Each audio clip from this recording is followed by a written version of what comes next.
Great. Well, thanks for inviting me to talk. It's an exciting sport. I know these horses work very hard. So what I'll do is just do a quick, well, we have a lot of science to cover, but overview of the nasal strips, but would love to entertain questions because I'm always happy to hear what people's questions are, et cetera. We've been at this for quite a few years and we've been spent a lot of time answering questions both in the lab and when we talk to people. So let's take off. So for those of you who are completely new to it, I'll go back a little bit. And we first started the product. There was a reason we started it. I and my partner, Dr. Ed Block, who started the company, were both racehorse veterinarians and sport horse veterinarians. Once we had the product up and running, this is a photograph somebody sent to us. And the reason he sent it to me is to show me that his horses ran first and second in a quarter horse race.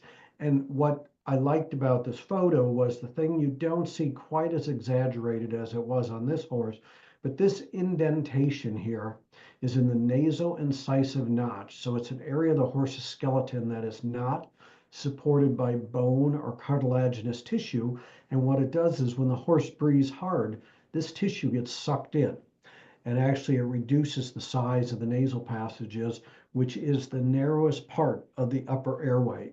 In the nasal passages are the only way that horses breathe air in when they're running. So things we'll talk about are the things that there are clinical studies out there on FLAIR strips that they reduce fatigue, they conserve energy, horses recover faster. We've got quite a bit of data on protecting from lung bleeding, which people always want to know why, and we'll go through lung bleeding, why it happened.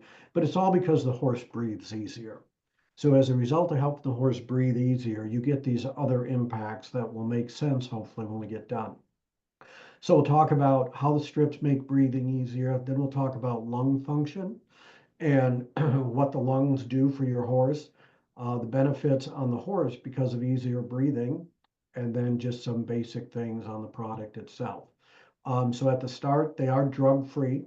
That's something people always say, well, what drug is in it? There is no drug in it. It's simply a mechanical support of the nasal passages to help respiratory health.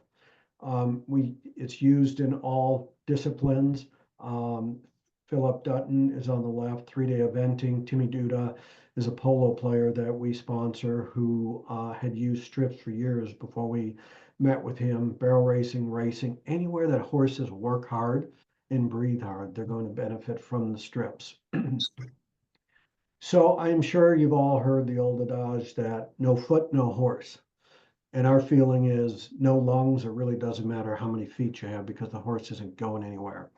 But why do horses need lungs? It's all about oxygen. The only reason a horse moves is because they get oxygen, and that oxygen is used to power what it is they're doing. It's the energy source for muscles to contract and move them forward.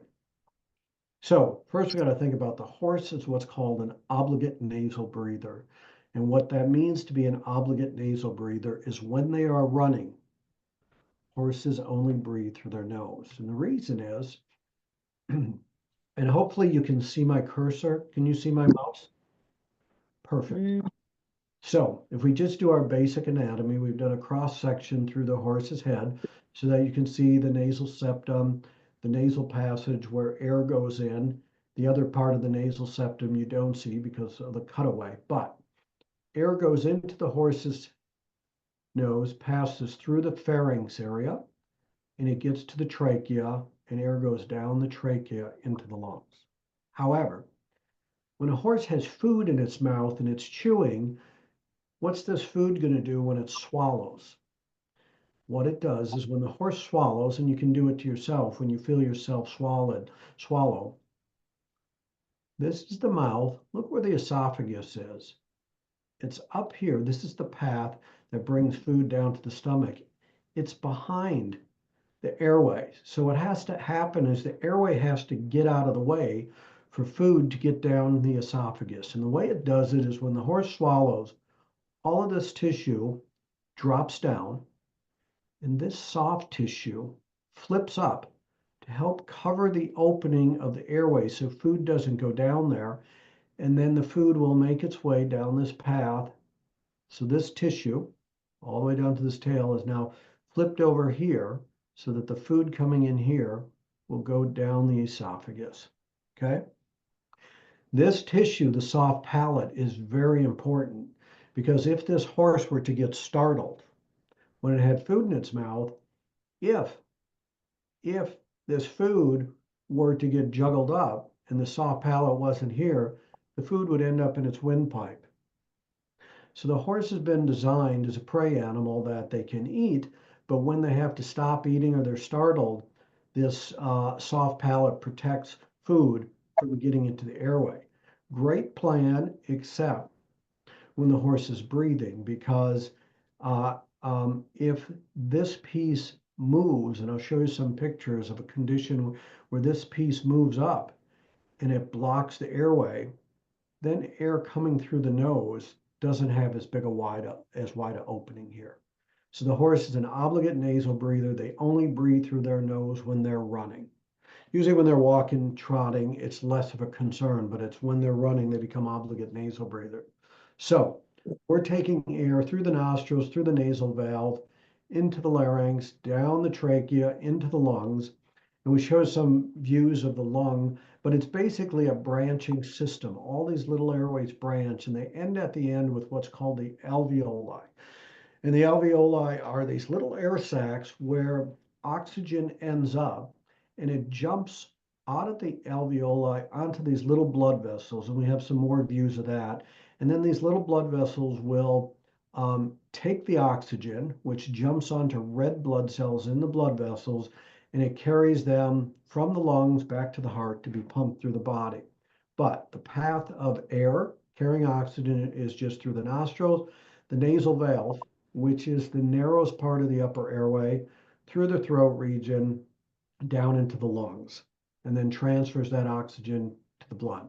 So again, the reason I'm focusing on this has been an area where people often think that the larynx, the throat, is the narrowest part of the upper airway, but in fact, it's not. And if you look at a horse when you pass an endoscope down, and I'll show you what it looks like, the throat at that stage is the narrowest it'll be, and it only gets wider when the horse runs. Whereas the nasal valve, this area up here, starts out as wide as it's going to be, but when the horse starts running, it collapses due to suction forces. So this is the skeleton of the horse. This is the naso-incisive notch. And if you take your hands and you run them down the skull of the horse, your fingers will fall into this area, this notch. The area we're supporting is in here, but specifically right here. This is the area we're most concerned about. This is where the nasal valve exists, and this is that narrowest part of the upper airway. So this is a colored image that came out of an article done by Dr. Ed Robinson's group at Michigan State University when we first launched the strips. And they said, well, show us it's doing something. And they went ahead and did their own study. And what they found was when they put the nasal strip on, this opening at the nasal valve became significantly wider. And that's all the strips are doing, is supporting this area of tissue. And it's just why it works is a law of physics called Poisson's law. And if you work this equation, basically what it says is if you take an opening or you take a tube, that's a garden hose, it's a blood vessel with blood coursing through it, and you open it by an increment of 1, your resistance to flow goes down 16-fold. So it says if you can open it up a little bit, you get less resistance to flow. And probably one of the easiest analogies is people thinking about drinking milk from a large straw versus a smaller straw or a milkshake. Just having that opening a little bit wider makes a big difference. The thing I often hear people say is, oh, good, my horse is getting more oxygen. No, horses can only get their VO2 max, which is the limit on how much oxygen they get. And we'll talk about why they're limited. The only way we've found to give horses more oxygen is when we put a tank on the rider's back and we take a little tube with pure oxygen and we pass it down the nose. Then we're driving the concentration of oxygen up in the air they're breathing, and that will help them get more oxygen. But otherwise, the horse doesn't get more oxygen. What we're allowing them to do is get the same amount with less work. Just a side note, one of the things we see often in dressage when this horse moves behind the vertical, this is a classic example of a horse getting his air cut off. But the unique thing about this is just a tube from the nasal passages down around the throat through the trachea is a tube. And if that tube is crimped somewhere along the line, by relieving the pressure somewhere else, say over the nasal passages, the horse can still breathe easier because impacting one part of the tube when it's been crimped by another can still help flow. And while we rarely see horses used in dressage because the FEI doesn't allow them in dressage, which we're in the process of changing, they do use them quite a bit during training, particularly when they're doing a lot of work behind the vertical. All right, remember I showed you that image that was a side view through the horse's head, and I was looking at the throat. I'm just going to drive back there for 1 second. Now take this view, and instead of being a cross section, we're going to put an endoscope down the horse's nose, and we're going to come right here, and we're going to take a look at the soft palate, which is sitting under this thing called the epiglottis. And then these arytenoid cartilages or laryngeal cartilages are what open up. So back to here. When we look with a scope, here's that soft palate. It's right down here so that when the horse is breathing through its nose, the air is only going down this tube. When the horse swallows, this tissue under here is going to move up and it will flip out from underneath this tissue, go all the way up here so that the food can get back behind here and down the esophagus. This is a normal horse's airway. This is what you want to see. You have these things called the arytenoid cartilages, which are wide open, and you have the epiglottis. Now, if the horse has a disease called roarer, he's a roarer, or has any damage to these cartilages, they get paralyzed. When they get paralyzed, they don't stay nice and open like this. And here's a prime example of a roarer. This horse has got a paralysis, and this cartilage lays in the way of the air pipe, and the horse will then have problems getting air down. And there's several surgical approaches, but one of them is to tie a suture here and pull this tissue back and sew it open. But again, the reason I bring this up is we haven't done any controlled clinical studies, but we have a lot of veterinarians who tell us they use the strip on these horses because they still get benefit from it. And again, it's because you've opened up that air passage further forward to at least help air get in. Now, there's this condition where a horse's airway is such that the soft palate gets flipped up over the epiglottis and it blocks the airway. And here's what it looks like. So instead of this tissue being down here under the epiglottis, it got flipped over the top of it. And so you can see how it's squeezed down on the airway, and that's not going to let enough air in. This is another condition that veterinarians use the strip for. It definitely isn't a perfect solution. They haven't really found, there are a couple surgical procedures to help this, but the strips do help them make the diagnosis, and it can help these horses that have upper airway conditions. And then this is a condition called epiglottic entrapment, which also narrows the amount of air that can get in. In this case, the condition is caused by a fold of tissue from right here gets stretched, and it can come and flip over the epiglottis, and that's what you're seeing here. The reason I bring this up, these are abnormal upper airway conditions, but they benefit from using strips. We're going to focus on the normal horse that gets benefit from the strips. So let's go talk about lung function. So what do the lungs do? As I said, they transfer oxygen from the air to the blood. So the horse has oxygen to breathe, or we have oxygen to breathe. The other thing they do is they take the breakdown products of metabolism, including carbon dioxide, and it exchanges it from the blood, pushes it back into the lungs so the lungs can breathe it out. This is a great filter. The horse's blood has a tendency to clot, and the lungs are an area for filtering out blood, all these clots. And this is a big thing for regulating body temperature. About 25% of the horse's cooling occurs through the lungs. And the reason is if you were to take the surface area of all the tissue in the lungs of a horse and lay it out, it's about the area of 6 tennis courts. And that area is great for getting oxygen across, but it's also great for cooling. So we think about the lungs as something involved with cooling. Now, when you take the horse's lungs out of their body and you use an air compressor to fill it up, it's a pretty big organ. However, the horse only uses about a third of all this capacity. And the reason is, think about it, all these tissues, the lung tissues, get squeezed into the chest, and you've got a rib cage surrounding it. So it doesn't let it expand beyond a certain dimension. In addition, you've got a heart. We talk about Secretariat having this vastly huge heart. Yeah, but it took up his lung capacity because you don't get something for nothing. I'm not a big believer in Secretariat was the big performance horse because he had a great set of lung or a heart. He probably would have blown out of his lungs. What he did have was a stride like a jaguar that he could flex his body, and he had such a long stride. Um, but lore has it that he had this huge heart. Um, okay, the lungs, the thing to think about with lungs though is they're unresponsive to training. And what we mean by that, if you start a young horse out training it, the lungs work just fine, but usually the bones and the skeletal muscles have a lot of work to do. The muscles start getting bigger fibers, they start building the enzymes and the metabolic systems in there.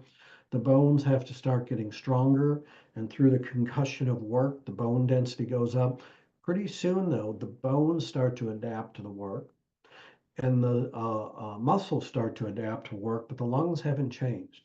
The amount of lung capacity the horse has to move oxygen back and forth stays the same.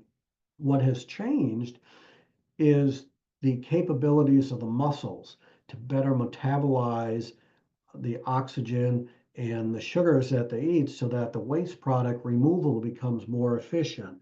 But the lungs themselves don't change at all. They're just a simple tissue that allows for air to go back and forth. So what you always want to think about with a horse's lungs is you get what you get. And every time they get damaged, you just lose it because they don't regenerate.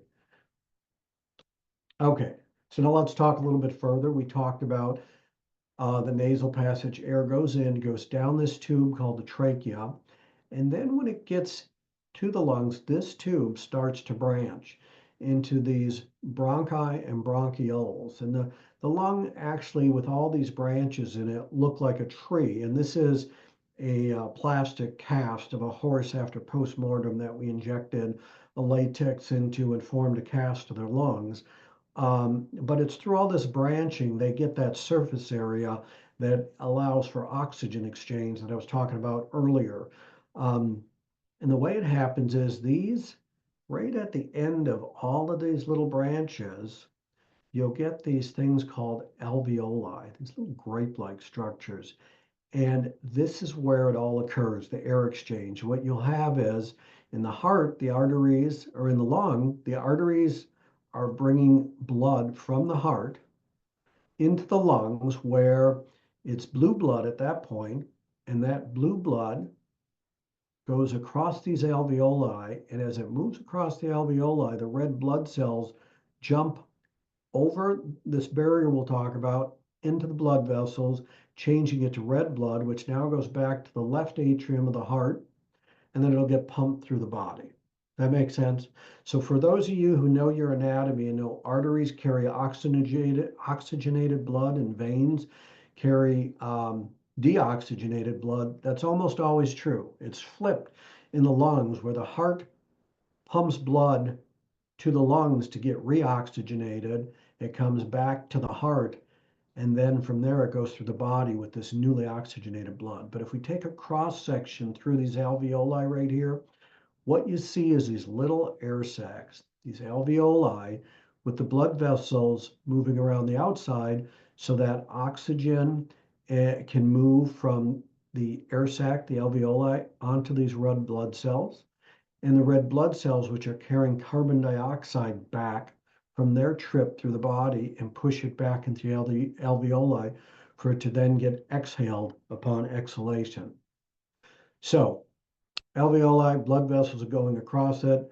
We took a cross section. Now let's take a deeper view here. And what we have is, here's this alveoli out here. Here's the blood vessel over here.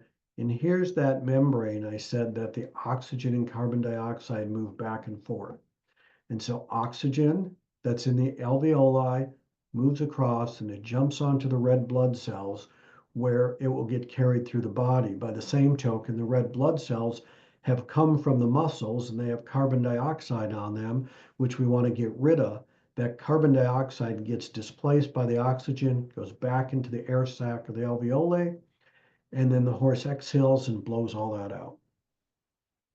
Make sense? You guys will have this to look at through the video that is being made, and I'm happy to answer any more questions about it. Okay, so we've got this view that an artist drew for me, but here's the view in real life. This is an electron microscope of a pulmonary capillary. Here's that pulmonary capillary membrane, and here are red blood cells in this capillary moving through. So the alveoli is here. What's important to note is this pulmonary capillary membrane, which keeps the red blood cells on this side and the oxygen on this side, is 1/100th the thickness of a human hair. Here's an electron microscope of a human hair. You know how thick a hair is. Well, this membrane is a heck of a lot thinner. But this is going to set the stage for talking about bleeding. This membrane is what makes horses super athletes, because this membrane is so permeable to oxygen that the horse can very efficiently move oxygen and carbon dioxide back and forth. That makes them the athlete they are. But again, this is a very fragile membrane. So let's talk about what happens when we ask horses to pick up the pace. A couple things are going to happen. One, they have to take in more oxygen so that there's more oxygen available to deliver the tissues, so the tissues have the oxygen they need to deliver energy to power the horse. But to get this oxygen circulated, they're going to need more blood flow. So first, let's talk about how they get more oxygen. When they're running at high speed, a horse takes in about 2 4-gallons of bucket of air per second, which comes out to about 9 55-gallon barrels every minute. So the horse is just drawing significant amounts of air in. And if you think about it, how do they get this air in? Well, how does a vacuum air, cleaner work? It sucks.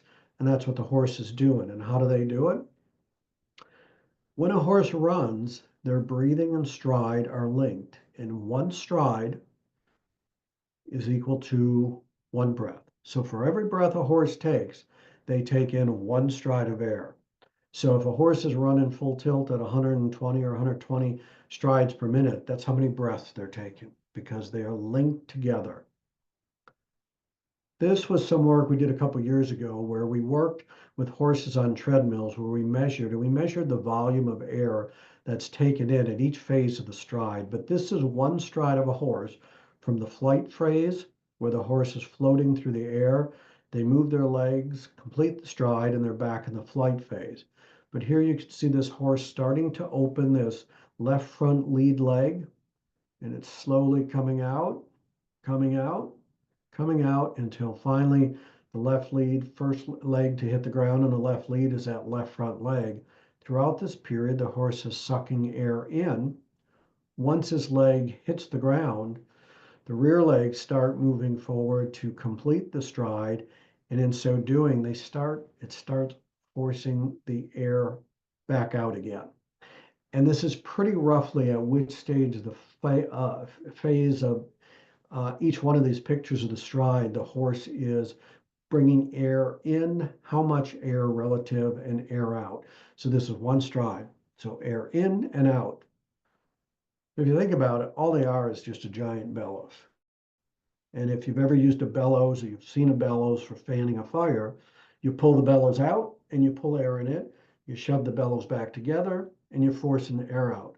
That's all the horse is doing is through that stride when they're galloping, they're pulling air in and then they're shoving it back out again.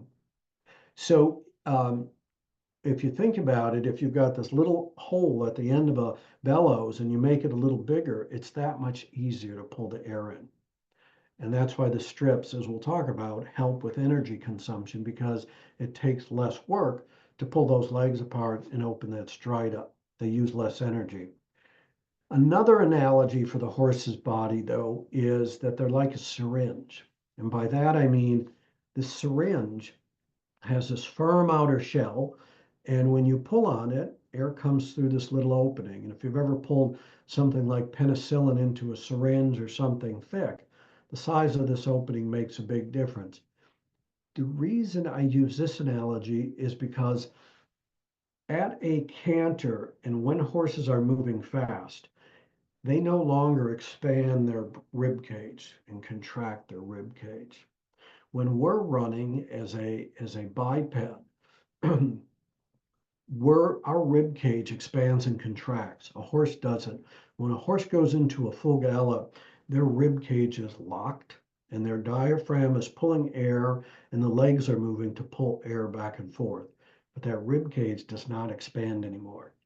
And so I'm sure you've heard people say, well, if you put that girth strap too tight, you're going to cut off the horse's air. Yeah, maybe at a trot, maybe at a walk, but you can't do it at the canter because the rib cage is locked. It's just fixed. What you can do is pull that strap too tight.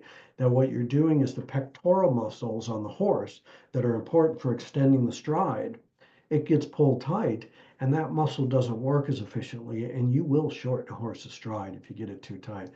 But you're not going to affect their breathing because they lock their rib cage. So another way to think about them is just pulling air back and forth through a plunger, through a syringe with a plunger going back and forth. The other thing to think about too for jumpers that horses don't breathe when they're going over a fence.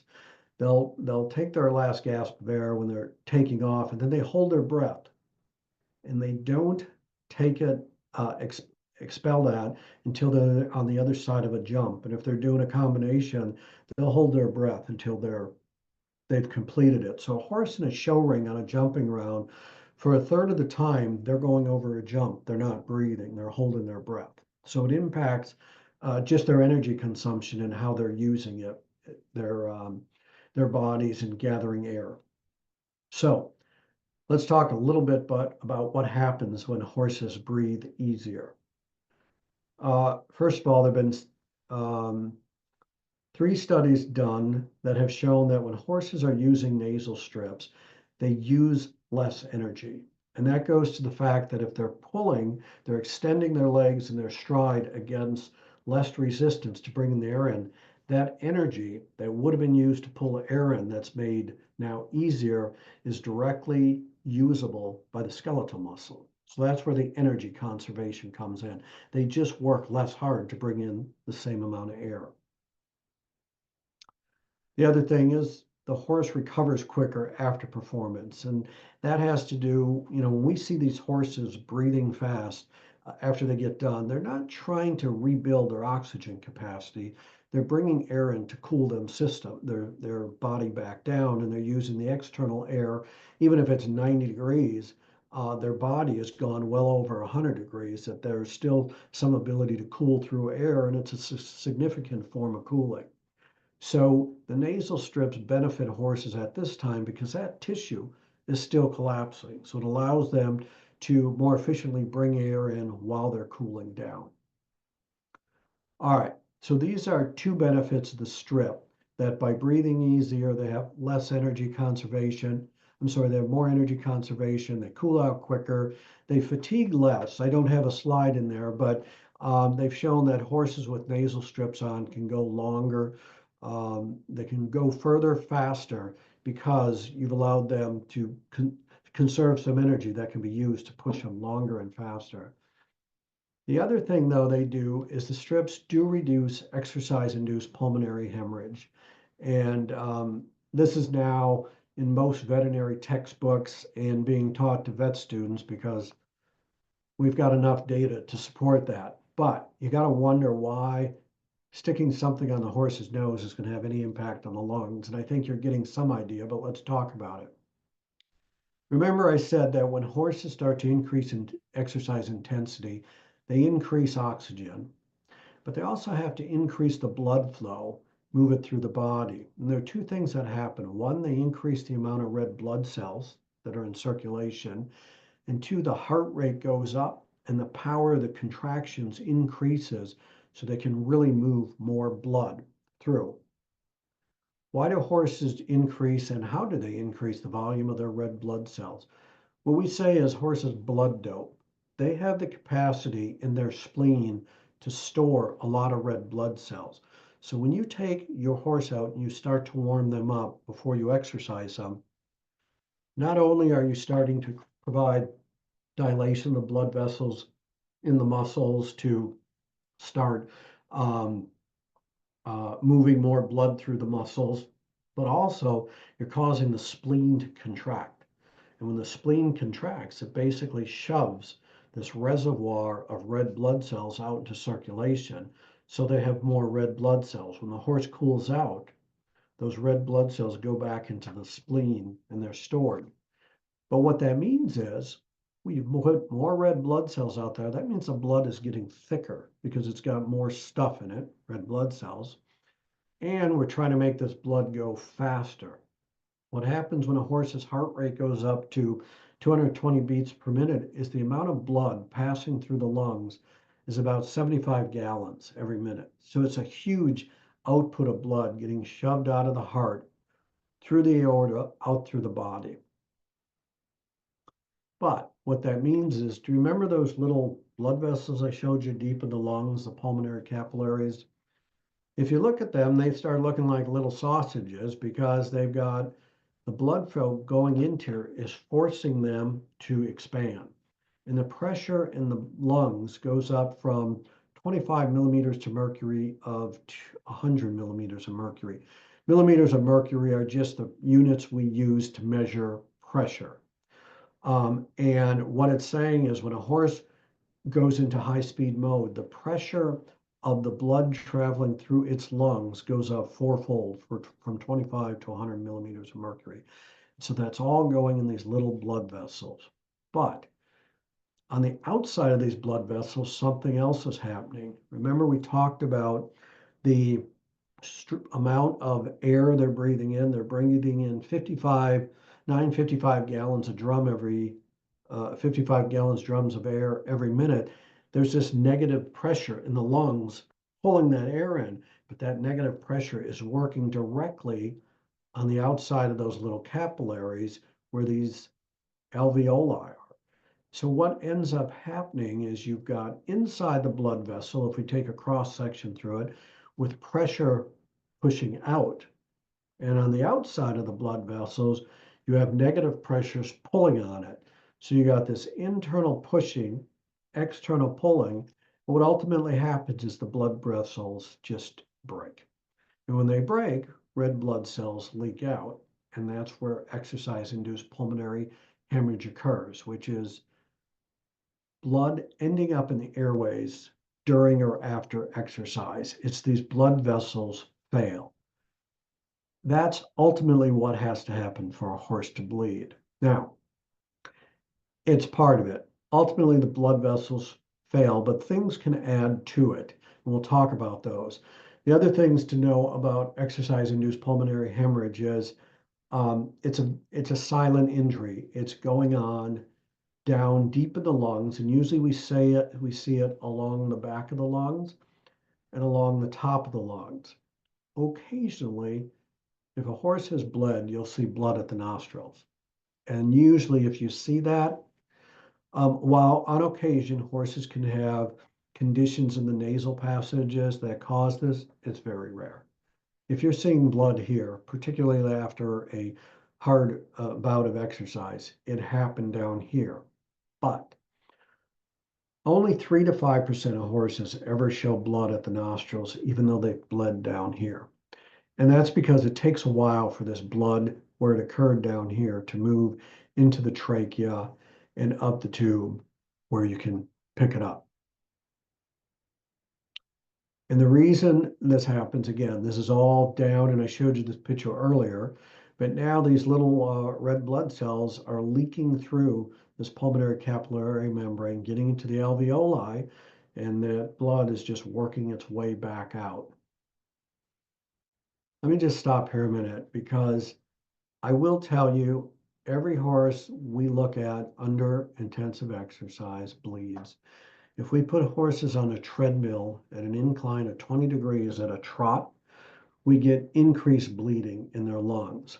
Part of it is because this is a very efficient membrane for passing things back and forth, but part of the reason it's so efficient is because it's leaky and red blood cells seep through.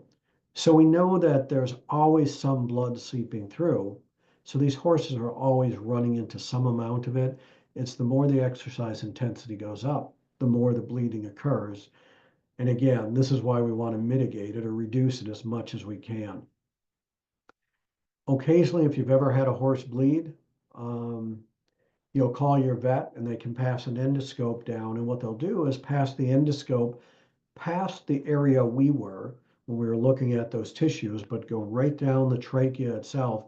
And they'll subjectively say, oh, I saw a little blood. I'm going to give that a 1. I saw a little bit more blood, and that's a 2. I saw a lot more blood, and that's a 3. And I saw a whole lot more blood, and that's a 4. This is a way for veterinarians to talk to each other and say, yeah, the horse acted like it bled, but you know what? I only saw a little bit of blood. What I would see when I was at the racetrack as a veterinarian, oftentimes we would see a horse performing and it would just stop dead. And we knew it bled. But you'd scope it, and this is what you'd get on scoping.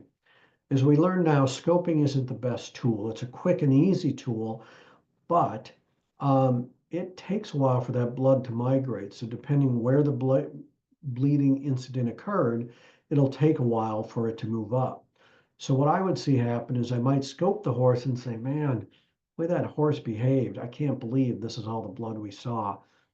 3 hours later, the trainer would then put feed in front of the horse. The horse would put his or her head down to pick up that feed. And guess what? There comes a big blop of blood out because it moved back from the lungs into the airway and out. So great tool for quick testing, because if you see something, it tells you something. But if you see nothing, it's not telling you the whole story. But we know different things impact bleeding, how old the horse is. Certain bloodlines are more prone to it. Mares seem to do it more than geldings, but stallions, intermittent. And I've seen a lot of different studies with varied. So we put this in here, but I think the jury is still out on which sex may be more vulnerable to it. We know the harder the surface, the more the horses bleed. We know the further they go, the higher the speed, the more weight. If there's air pollution and the airways are irritated, allergy horses are more prone to bleeding because those airways down there are more irritated. Horses at altitude tend to bleed more. Time of the year, jumping, as I said, allergies, inflammation. Horses with heart conditions will bleed more because if the heart isn't as efficient at moving blood out, blood backs up in the lungs, further increasing the pressure. All of those upper airway obstructions I showed you at the beginning, when we look at those horses, they have a higher incidence of bleeding in horses in intense training. Your horses are in a high intensity sport. They're doing fast turns, spinning. There's quite a bit of this going on. A few years back, we worked with barrel racers and said, look, let us just scope your horses. And when we scoped them, about 70% of the horses post-run, we could see bleeding on. We found that in thoroughbreds, if we scope them 3 times, we'll find blood at least one of those 3 times. Reasons to know or ways to know your horse is bleeding. Occasionally, if there's not blood there, they might have more of a just mucus nasal discharge. Obviously, blood coming from the nose is a good sign. This is the big one. Horses afterwards just do this funny cough when they're done working hard. They just didn't fire for you that day. A lot longer recovery time, but this is another big one you'll see. If you've ever thought about if you've had a bloody nose and you feel that blood dripping in the back of your throat, you swallow a lot.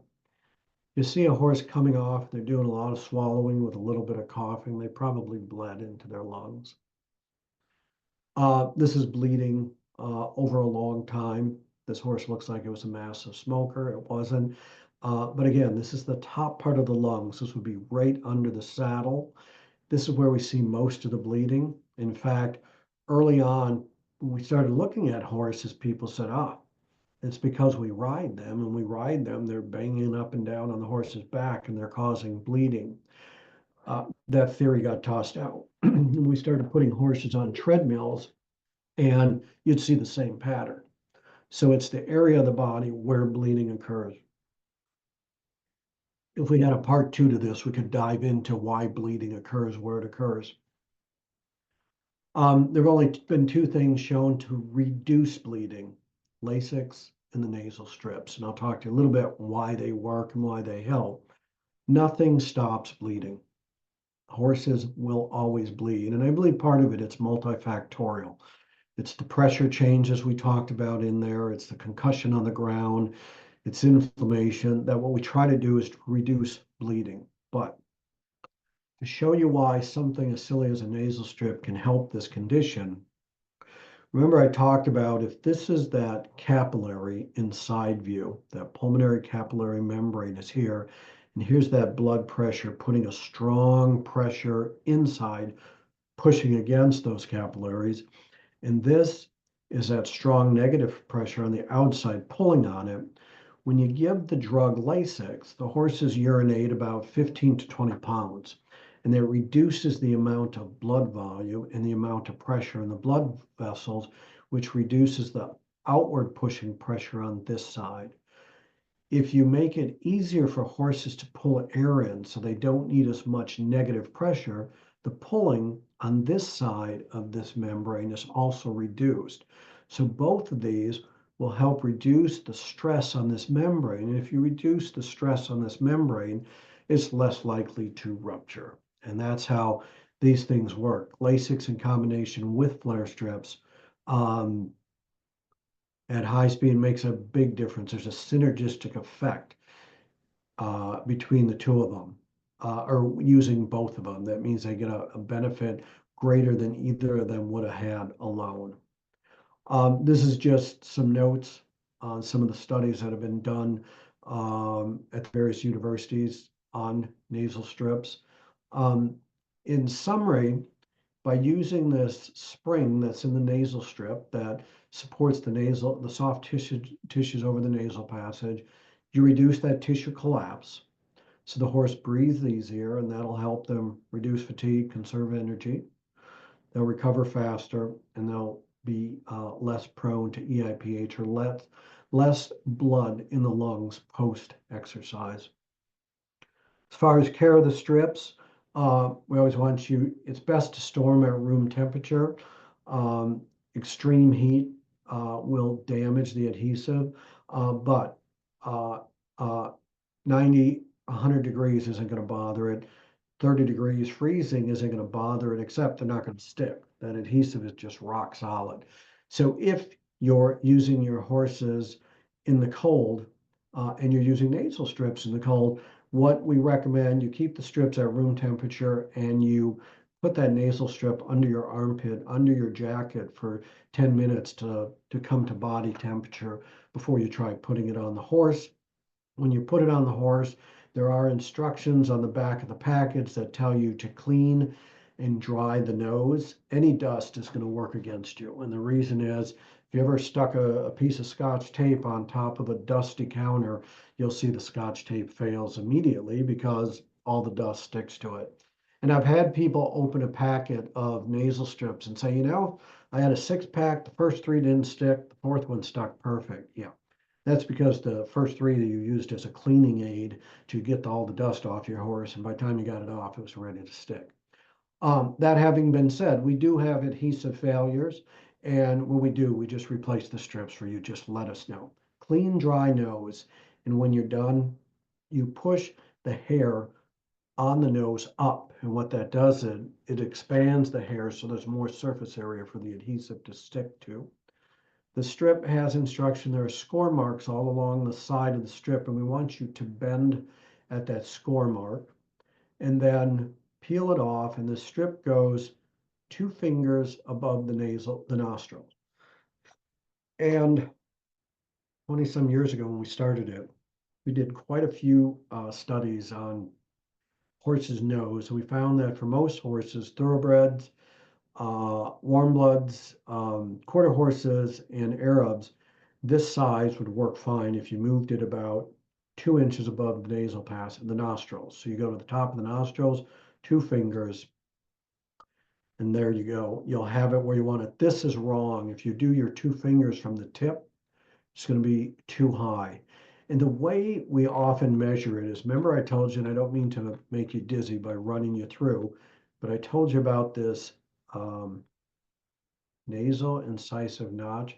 Where we want, there are 3 plastic strips. That first plastic strip, we want it right here. And so when we do 2 fingers above the nostrils in most horses, that'll be where you're at. Close your eyes and get a minute so I don't make you dizzy, and I'll bring you back down to where we were. So you want to apply it 30 minutes before exercise. And by that, I mean, when you start tacking your horse up and you're getting ready to play or warm up, your horse knows what's going to happen, right? Their blood pressure starts to go up. They start to warm up. If it's warm, they're going to start to sweat.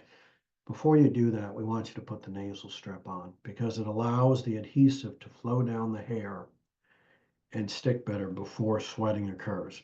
Our biggest fight is sweat because the adhesive will loosen up, and we're constantly working with adhesive companies to continue to improve, and we're always tweaking the adhesive to get it better. And what we're balancing is having it stick but not having you rip the nose off when you peel it off. So the best way to have it stick is to put it on before that horse starts sweating. If that horse is sweating, it's too late. You're not going to get good adhesion. Don't bother. Remove any dirt or oil. Do not use any baby oil or anything like that. If you do, it's just going to work against the strip. If you have used baby oil, just use Dawn dish soap. Scrub the nose good because that detergent in the dish soap will take the oil out. Dry the nose well, brush the hair up. We don't like using additional adhesive. We've heard of people using super glue. We don't recommend doing that at all. If it gets put on right, usually it'll work just fine. And don't shave the nose. Our adhesive is designed to stick to hair.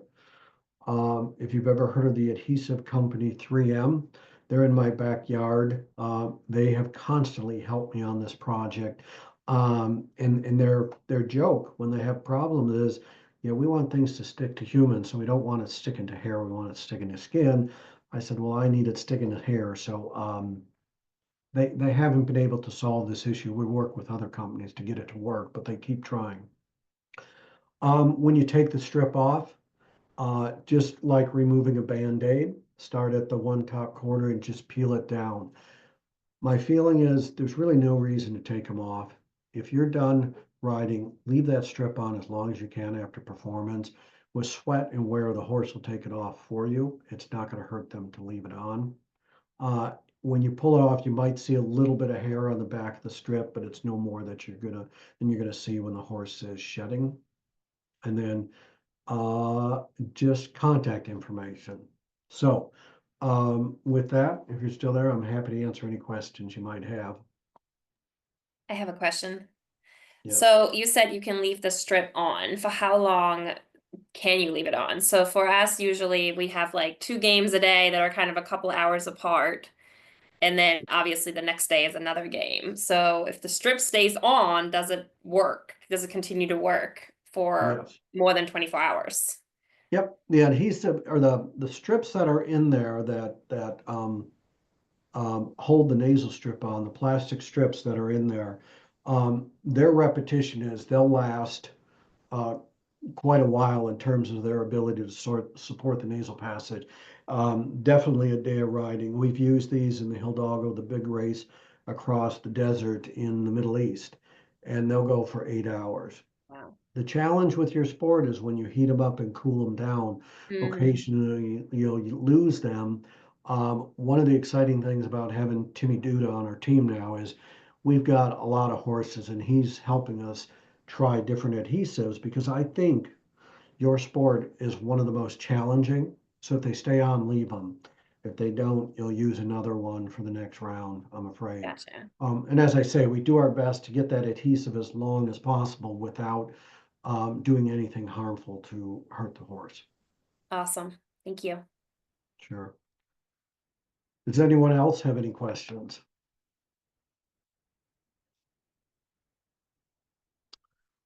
All right, well, I think Lisa recorded this, so the information is there for you.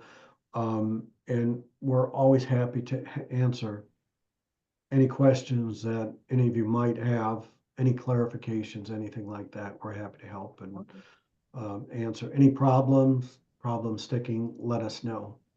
No, this was awesome. Thank you so much, Jim. Lots of I- amazing information. I've got one question, Oh, if go you're still on. there. Yeah. Yep. Yeah, I was just wondering, you were talking about the respiratory rate obviously helping with recovery and heat dissipation and stuff like that, but have you found any sort of association between a horse that stays tachypnic but heart rate recovers to normal before going back out?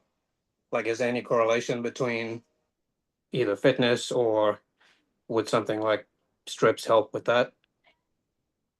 I don't know if we, with a tachypnic horse, um, we'll see at the initial part of recovery is where the strips help the most, is when that horse should come down.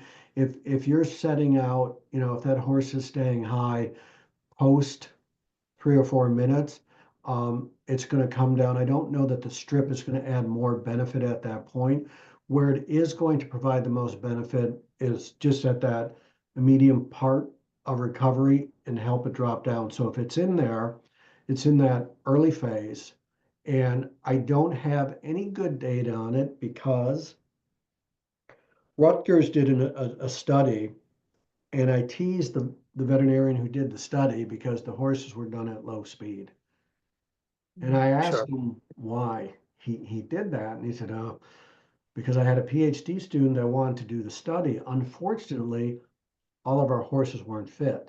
And so if I was going to push them up to capacity, the problem would be that I was going to potentially kill a horse, and the IACUC wouldn't look too favorably on that. So we had to keep them at a lower speed.